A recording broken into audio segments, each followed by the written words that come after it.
Positions, everyone. From the diaphragm on my cue.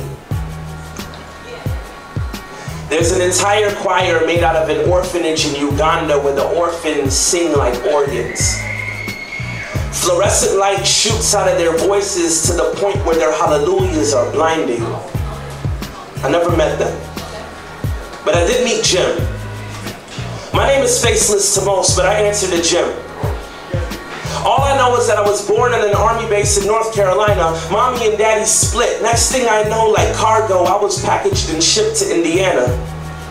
A 6-month intention turned into some 18 years. Auntie was basically forced to adopt me. Emotional tug of war for decades. Anger settled at the bottom of my glass heart like pebbles. Silhouettes of suicide seduces my senses, and suddenly, sometimes I find myself competing with not even existing. Thinking that perhaps with casket and cold body, the chances were higher that someone would kiss me, would validate my presence or gifting.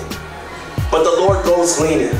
He plucked me out of a cornfield in Indiana, uses me as cornbread to feed many. There's a dinner table full of misfits that fit right into God's plan. Can somebody say grace? Man, this is just some of my story. And I did meet Leah.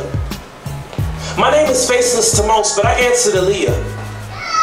I watched Daddy overdose on heroin when I was 3 years old, but remember it as though it were earlier today. Mommy moved us from Manhattan to Apopka, Florida. To aunts and uncles, I was just known as my crazy sister's daughter. Out of control of the situation, I refrained from conversations. Mommy's questionable lifestyle landed her locked up, leaving me, Leah, like leftover luggage family wasn't prepared to carry. I hated being everybody else's burden. Tried to run away but got caught because they heard me in the kitchen. Guess I should have used pillowcases instead of plastic bags. I wasn't taken away. I was given to the system.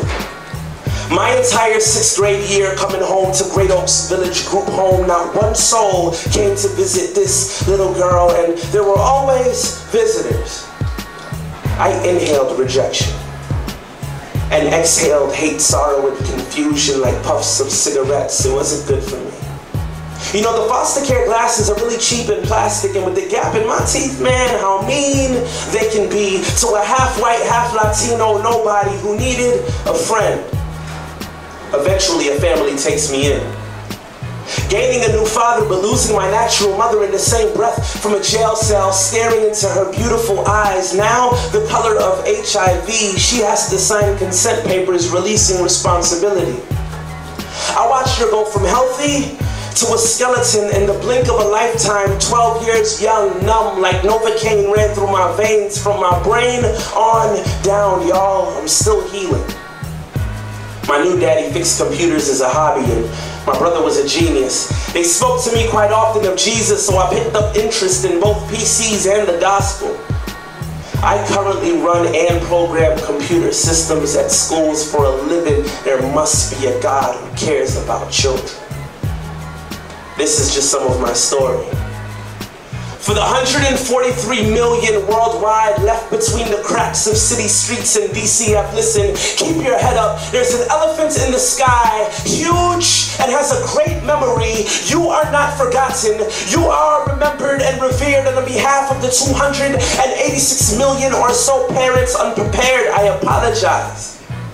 I pray all stone hearts among you are broken by a rushing river of love from a family that never runs dry in more ways than one. I wish upon you the blessings that come with being adopted.